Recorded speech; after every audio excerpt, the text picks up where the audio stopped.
लोकतंत्र के सबसे बड़े उत्सव का बिगुल बज चुका है। गुरुवार को 91 सीटों के लिए हुए चुनाव में मतदाताओं में जोरदार उत्साह नजर आया। पोलिंग बूथ के बाहर लगी लंबी लाइनों, गर्मी के बाद भी लोगों में अपने मताधिकार के इस्तेमाल के लिए भरपूर जोश दिखा। लोगों में इस तरह के उत्साह से साबित हो गया कि मताधिकार को लेकर अब लोग जागरूक हो रहे हैं। चुनाव आयोग की तमाम मुहिम इससे कामयाब साबित होती दिख रही है। लेकिन जब बात चुनाव खर्च की आती है तो फिर चुनाव आयोग की सीमाओं के टूटने की खबरें भी लगातार सामने आती हैं। सबसे पहले बात करते हैं किस तरह से उम्मीदवार मतदाताओं को लुभाने के लिए अलग अलग दावपेच का इस्तेमाल करते हैं। एडीआर की एक रिपोर्ट के मुताबिक 42% वोटर उम्मीदवारों के लिए लालच में आकर वोट करते हैं। इन मतदाताओं ने नगद, शराब या किसी तोहफे के लालच में वोट देने की बात मानी है।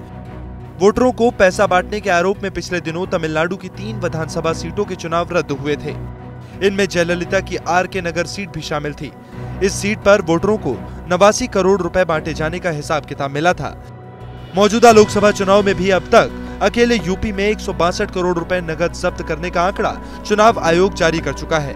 वैसे तो चुनाव खर्च की सीमा चुनाव आयोग ने बड़े राज्यों में प्रति उम्मीदवार 70 लाख रुपए तय की है। छोटे राज्यों में प्रत्याशी को 54 लाख रुपए तक खर्च करने की छूट है। पहले लोकसभा चुनाव के मुकाबले में यह आंकड़ा 300% तक बढ़ गया है। लेकिन इस 70 लाख की सीमा पर भी कहा जा रहा है कि इतनी रकम खर्च करके तो उम्मीदवार अपने क्षेत्र में कहीं नजर नहीं आ सकता।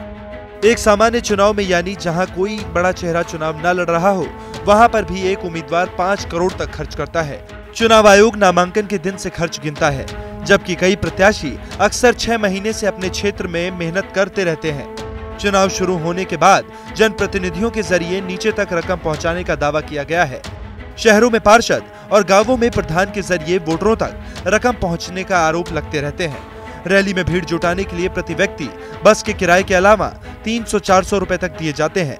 चुनाव आयोग खाली कुर्सियों की गिनती करता है, लेकिन बस का खर्च नहीं जोड़ता, जिससे असल खर्च का केवल 10% ही गिना जाता है। चुनाव आयोग उम्मीदवारों के खर्च पर नजर रखने की कोशिश तो करता है, लेकिन समिति संसाधनों की वजह से अक्सर वो असली खर्च तक नहीं पहुंच पाता। एक व्यय पर्यवेक्षक रखने के बावजूद चुनाव आयोग ज्यादातर मामलों में वही देख पाता है जो उम्मीदवार उसको दिखाता है। उम्मीदवार चुनाव आयोग की तय सीमा के मुताबिक ही पहले से खर्च का ब्यौरा तैयार कर लेते हैं।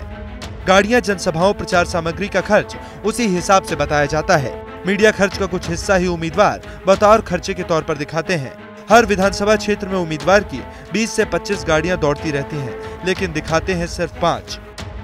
चुनाव आयोग की मंशा राजनीतिक पार्टियों के चुनाव खर्च पर भी लगाम लगाने की होती है, लेकिन इसमें आयोग को सफलता नहीं मिल रही।